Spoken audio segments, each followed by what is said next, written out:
bekal di masing-masing, dan bekal yang terbaik adalah ketakwaan.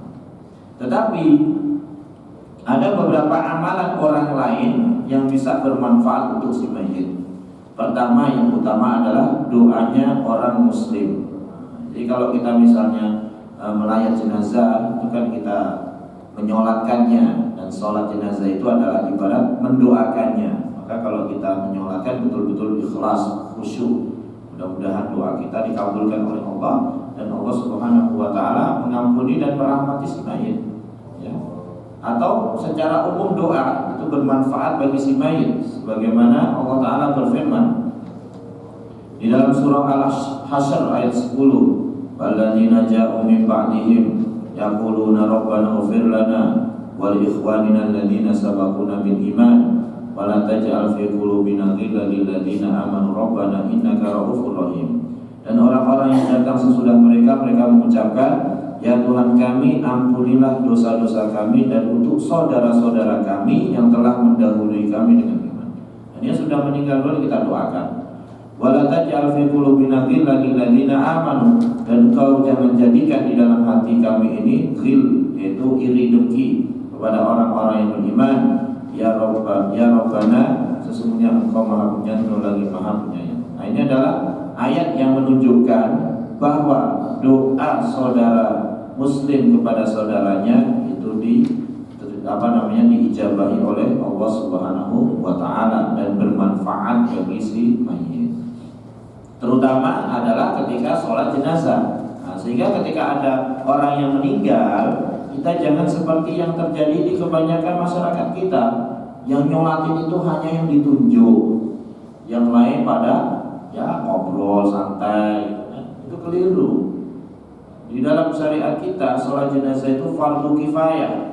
Betul, kalau sudah ada yang melaksanakan itu sudah cukup, gugur dosanya atas yang lain. Tetapi semakin banyak yang menyolatkan, semakin besar kemungkinan orang itu diampuni oleh Allah Ta'ala dan diberikan rahmat. Sehingga kalau ada yang meninggal, jangan, saya mah gak disuruh nyolatin, ya. Mau disuruh, mau gak sholatin. Bahkan mohon maaf nih, kadang-kadang yang diterima doanya oleh Allah yang gak dibayar. Kadang-kadang kan yang disuruh itu, mohon maaf kan, dikasih amplop, ya kan. Nah itu malah sebenarnya tidak bagus.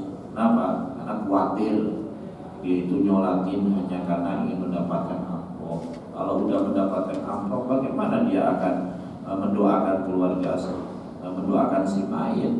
Sudah dibayar oleh Allah, sudah diganti, yaitu dengan amplop kan. Syaratnya doa itu kan ikhlas karena Allah Ta'ala. Jadi sholatkan, tidak perlu kita disuruh. Demikian juga berdasarkan sabda Nabi Shallallahu Alaihi Wasallam, dakwatul mar'il muslim li akhihi bi dhahril ghaib mustajabah. Doanya seorang yang beriman, seorang muslim untuk saudaranya bi dhahril ghaib, tanpa diketahui olehnya mustajabah. Inda ra'sihi malakul muwakkalun, di sisi kepalanya ada malaikat yang diperintahkan. Setiap kali dia berdoa untuk saudaranya dengan kebaikan, maka malaikat yang ditugaskan tadi mengatakan amin. Kabulkanlah ya Allah, dan mudah-mudahan engkau mendapatkan yang seperti itu. Nah, terutama doa kita untuk saudara kita bidhil ghaib.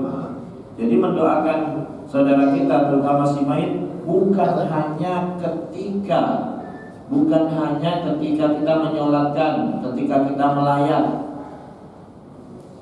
termasuk juga ketika kita di rumah kita sendirian, kita mendoakan saudara kita, tetangga kita yang meninggal. Boleh, sangat boleh. Itu malah mustajab karena tanpa diketahui oleh orang. Nah, cuman doa yang seperti itu sih jarang. Orang kan biasanya kalau mendoakan yang meninggal itu ya kalau menyolatkan, kalau lagi takziah. Ya, kalau tidak dalam acara-acara seperti itu biasanya sudah lupa, kecuali mendoakan keluarganya, terutama orang tuanya. Nah, itu masih dilakukan. Kemudian yang kedua yang bermanfaat untuk si mayit adalah qada'ud dain anhu min aisasin. Nah, yaitu membayarkan hutang si mayit dari siapapun, tidak harus oleh keluarganya,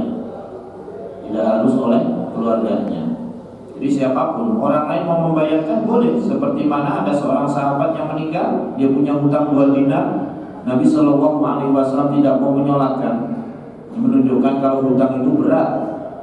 Ya, nafsul mu'min mu'allaqun bidainihi hatta yudha anhu. Jiwa seorang mukmin itu tergantung dengan hutangnya sampai dibayarkan. Sampai Nabi Shallallahu Alaihi Wasallam tidak mau menyolatkan orang yang mati punya hutang, walaupun hutangnya cuma 2 dinar. Baru setelah ada seorang sahabat Abu Qatadah radhiyallahu anhu mengatakan, saya menjaminnya ya Rasulullah, baru beliau Shallallahu Alaihi Wasallam menyolatkan. Nah, setiap kali bertemu dengan Abu Qatadah, Nabi nanya, udah dibayar belum yang 2 dinar? Setiap kali tanya, setiap kali ketemu tanya, udah bayar belum? Akhirnya dia mengatakan, sudah ya Rasulullah, al-an barodat, sekarang baru dingin. Ini menunjukkan tentang bahayanya hutang. Jadi jangan sampai kita itu mudah berhutang dan berat untuk membayar, karena urusannya di akhirat berat. Orang yang mati syahid saja seluruh dosanya diampuni kecuali hutang. Hutang nggak bisa diampuni. Jadi kalau misalnya ada saudara kita yang meninggal, dia punya hutang, kita punya kelebihan harta, tidak harus keluarganya, boleh membayarkan, itu lebih bagus, ya kan? Bukan berarti gini ya, kalau misalnya ada meninggal, terus sudah meninggalin warisan, ninggalin hutang, wah, terus kemudian tuntasnya dibagi-bagi kepada ahli waris, enggak juga, enggak seperti itu juga kata ulama. Kalau misalnya si mayat ini nggak meninggalkan warisan, meninggalkan hutang yang banyak, tidak harus dibagi seperti warisan. Artinya apa? Siapapun yang hendak membayar itu lebih baik. Walaupun satu orang saya yang menanggung hutangnya, yang lebih bagus lagi kalau kita sebagai orang yang pernah mengutangi, kita mengikhlaskan. Lebih bagus. Dia dulu punya utang sama saya, kasihan dia, nanti kalau nggak diikhlas, saya ikhlasin. Ya. Harus ketemu keluarganya nggak bilang saya ikhlasin, nggak harus ya. Nah, siapa tahu keluarganya nggak tahu kan, kita langsung ya, meniatkan diri untuk mengikhlaskan hutangnya. Ya Allah, saya ikhlaskan hutangnya, dasar. Kemudian yang ketiga yang bermanfaat untuk si mayat apa? Yaitu nazar yang dipenuhi oleh orang lain. Nah, boleh. Misalnya si mayat ini pernah nih sebelum meninggal dia bernazar puasa atau bernazar apa, maka disempurnakan nazarnya oleh ahli warisnya. Ahli warisnya. Tapi apakah itu wajib? Ya sesuai kemampuan. Kayu kalifum nafsan ila usaha. Jangan sampai nanti ini si mayat sebelum meninggal dia pernah bernazar mau sedekah 20 juta. Ternyata setelah meninggal warisannya nggak ada, keluarganya juga pada susah, harus ditunaikan kan? Ya enggak lah. Kayu kalifum nafsan ila usaha. Bayar kafarat aja. Kalau nggak bisa bayar kafarat. Kafaratnya apa? Memberi makan 10 fakir miskin, ya kan? Atau tahrir raqabah, memerdekakan hamba sahaya, udah nggak ada. Ya, kalau nggak bisa memberi makan fakir miskin 10 orang, puasa 3 hari.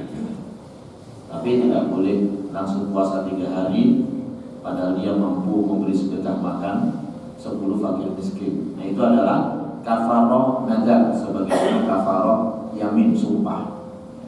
Jadi kalau tidak mampu memberi makan 10 fakir miskin paling berapa? Satu porsi misalnya 15.000 kali 10 105.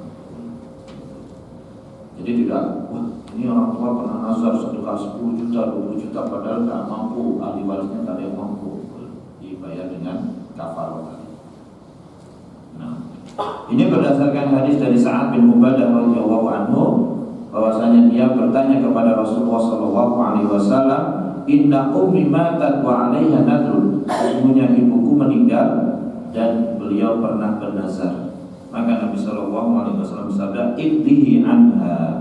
Tunaikanlah nazar itu untuknya, bayarkanlah nazar itu untuknya. Artinya ketika ahli warisnya terutama anaknya membayarkan nazar orang tuanya yang meninggal, maka itu bermanfaat. Kemudian yang keempat yang bermanfaat untuk si mayit adalah yang dilakukan oleh anak yang soleh. Maksudnya apa? Kalau dia memiliki anak yang soleh mendoakan orang tuanya, maka itu bermanfaat untuk orang tuanya. Walaupun doa itu tidak hanya anak yang soleh, orang lain juga bermanfaat. Tapi yang paling ditekankan adalah anak yang soleh. Sebagaimana Nabi SAW bersabda, "Idza mata ibnu Adam inqata amaluhu illa min salasin." Apabila manusia meninggal, amalnya terputus kecuali 3 perkara: sedekah jariah, ilmu yang bermanfaat, anak soleh yang mendoakan. Jadi Nabi SAW tidak mengatakan yang lain-lain, anak yang soleh yang mendoakan. Ini menunjukkan bahwasanya doanya anak soleh itu sangat-sangat mustajab untuk orang tuanya yang meninggal, sangat diutamakan. Jadi tidak perlulah kemudian dia nyuruh orang lain untuk mendoakan orang tuanya, padahal dia sendiri kalau berdoa mustajab. Lebih baik dia berdoa sendiri untuk orang tuanya yang meninggal, ya kan? Terus bagaimana kalau misalnya anaknya itu berbuat baik, apakah orang tuanya juga dapat pahala? Kalau di dalam hadis ini, inna atyaba ma akala rajulu min kasbi wa inna waladahu min kasbi. Sesungguhnya yang paling baik yang dimakan oleh seseorang itu adalah hasil kerja tangannya sendiri, hasil usahanya sendiri. Dan sesungguhnya anaknya merupakan hasil usahanya. Ini seolah-olah bermakna kalau anaknya berbuat baik, orang tuanya juga dapat pahala. Anaknya misalnya sedekah, orang tuanya juga dapat pahala. Kenapa? Karena anak itu merupakan hasil usaha orang tuanya. Tapi apakah secara mutlak seperti itu? Enggak juga sih, kata ulama. Kenapa? Karena bisa saja orang tuanya ini mohon maaf tidak soleh, tidak baik, terus anaknya soleh. Tidak setiap yang dilakukan oleh anak itu akan bermanfaat untuk orang tuanya, kecuali anaknya meniatkan, ya Allah ini sedekah untuk orang tuaku, baru boleh. Tapi kalau tidak ada niat seperti itu, orang tuanya tidak mendapatkan pahala. Kenapa?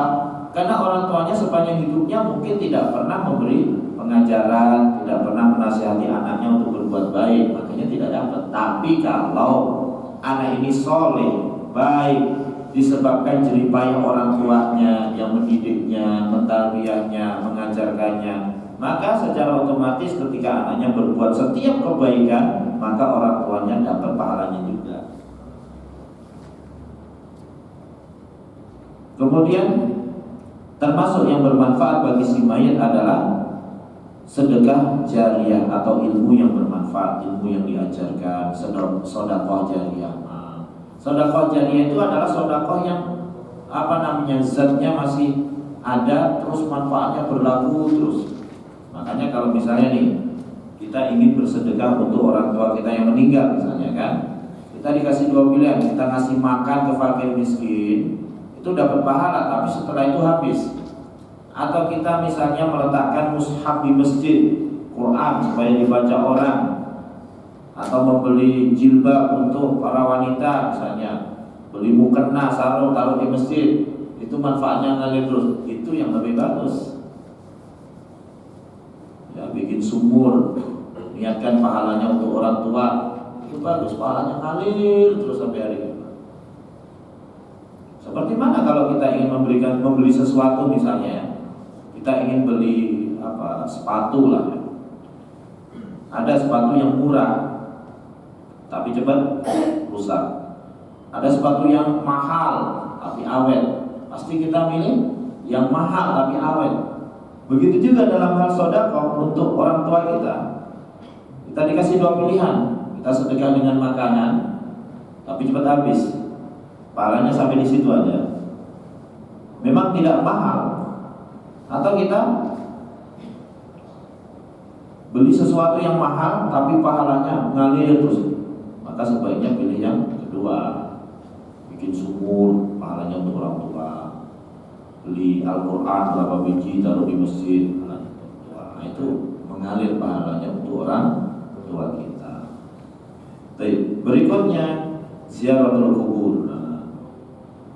Ziarah kubur awalnya dulu tidak boleh, kemudian dibolehkan oleh Rasulullah SAW, bahkan disunahkan dan ditekankan. Karena tujuannya untuk apa? mengingatkan kita kepada kematian, ya, untuk mendoakan orang yang meninggal. Dan ziarah kubur ini sebagaimana dibolehkan untuk laki-laki, boleh juga untuk perempuan. Walaupun memang sebagian ulama berpendapat perempuan tidak boleh ziarah kubur. Mereka berdalilkan dengan hadis la'anallahu zairatil kubur. Allah melaknat para wanita yang menziarahi kuburan. Tapi hadis ini katanya dilemahkan ulama karena yang sahih bukan zairatil kubur tapi la'anallahu zawwaratil kubur. Allah melaknat para wanita yang sering-sering menziarahi kuburan. Nah, yang dilarang itu kalau sering-sering tiap hari ziarah kubur terus. Nah, ini menunjukkan ketidaksabaran, ya, menunjukkan bahwasanya dia tidak ikhlas dengan musibah itu, makanya ziarah terus tiap hari, tiap saat. Tapi kalau jarang-jarang boleh. Itu pendapat yang sahih. Nah, ini termasuk pendapat Syekh Al-Albani rahimahullah taala. Jadi diziarahkan kubur, jadi disyariatkan ziarah kubur. Sebagaimana Aisyah radhiyallahu anha bertanya kepada Rasulullah sallallahu alaihi wasallam, apa yang diucapkan ketika ziarah kubur? Ini Aisyah bertanya, berarti kan wanita beliau kan? Nabi sallallahu alaihi wasallam tidak mengatakan jangan, wanita tidak boleh ziarah kubur, tapi Nabi sallallahu alaihi wasallam mengajarkan apa yang diucapkan ketika ziarah kubur, yaitu apa? Assalamualaikum ahla diyari minal muslimin wal mu'minin wa inna insyaallah bikum lahiqun. Ini menunjukkan doa ketika kita ziarah kubur, dan itu dibolehkan untuk laki maupun perempuan. Tapi ketika kita ziarah kubur, kita tidak boleh melakukan hal-hal yang berikut: menyembelih di kuburan, walaupun niatnya karena Allah. Karena Nabi Shallallahu Alaihi Wasallam bersabda, la akra fil Islam, tidak ada akar di dalam Islam. Al Imam Al Khattabi mengatakan, dulu orang-orang jahiliyah mereka itu menyembelih unta di kuburan seorang laki-laki yang baik, yang soleh. Mereka menyembelih di situ apa? Untuk membalas jasa orang yang baik tadi. Karena dulu dia waktu masih hidup suka memberi makan kepada orang. Jadi menyembelihnya itu karena Allah, tapi dikubur orang laki-laki yang soleh tadi. Nah, itu kemudian dilarang oleh Rasulullah SAW. La akra fil Islam, tidak ada akar di dalam Islam. Adapun yang berikutnya yang dilarang ketika di kuburan adalah hadis dari Jabir radhiyallahu anhu, dia berkata, "Naha Rasulullah sallallahu alaihi wasallam an yujassasal qabru wa an yuq'ada alaihi wa an yubna alaihi aw yuzada alaihi aw yuktaba alaihi." Ini adalah beberapa perkara yang dilarang kita lakukan pada kuburan. Rasulullah sallallahu alaihi wasallam melarang kuburan itu disemen, dibatu. Boleh. Ini banyak sekali di negeri kita kan. Karena kuburan itu aslinya udah gundukan tanah aja, seperti di Mekah, Madinah, jadi nggak ada dikicing, nggak ada di batu, semen, itu nggak boleh, karena dilarang oleh Nabi Shallallahu Alaihi Wasallam. Naha an yujassasal qabru wa an yuq'ada alaihi, dilarang kita duduk di atas kuburan, ya kan? Bahkan di dalam hadis Abu Hurairah radhiyallahu anhu, Nabi Shallallahu Alaihi Wasallam bersabda, la li an yajlis ahadukum ala jamrah, salah seorang dari kalian itu duduk di atas bara api, fatuhrik siyabahu, ya, kemudian membakar pakaiannya, fatakhrus ila jildi, kemudian menembus kulitnya, khairun minal julusi alaihi, lebih baik daripada dia duduk di atas kuburan. Nah, sekarang kita sering lihat orang duduk di atas kuburan, diinjek-injek, nggak boleh, ya. Duduk aja nggak boleh, apalagi diinjek-injek. Jadi lebih baik duduk di atas bara api sampai membakar kulitnya daripada dia duduk di atas kuburan. Kenapa tidak boleh duduk di atas kuburan? Karena Nabi Shallallahu Alaihi Wasallam melihat seseorang itu bersandar pada kuburan, tiduran gini. Kemudian beliau mengatakan, la tu'ti shahibal qabr, jangan menyakiti penghuni kuburan itu. Jadi duduk-duduk, injek-injek itu seperti menyakiti orang yang dikubur, walaupun kan sudah mati, enggak terasa. Tapi Rasulullah SAW mengatakan jangan menyakiti orang yang dikubur, itu termasuk menyakiti walaupun dia sudah meninggal. Jadi dilarang duduk di atas kuburan. Wa ayyubna alaihi aw yuzada alaihi, tidak boleh juga dibangun kuburan, dikasih pagar, dikasih adab, seperti kuburan orang-orang yang kaya, tidak boleh. Au yuktaba alaihi, tidak boleh ditulis, kata Nabi Shallallahu Alaihi Wasallam. Nah, kecuali ada sebagian ulama membolehkan kalau itu ditulis nama saja boleh, nama, tanggal lahir, tanggal wafat, nggak ada masalah, hanya untuk informasi, sekedar informasi. Karena larangan ditulis ini sebagaimana zaman-zaman dulu itu kuburan ditulis puji-pujian untuk si mayit. Bahwa si mayit itu orang yang gini tulis puji-pujian, itu yang nggak boleh.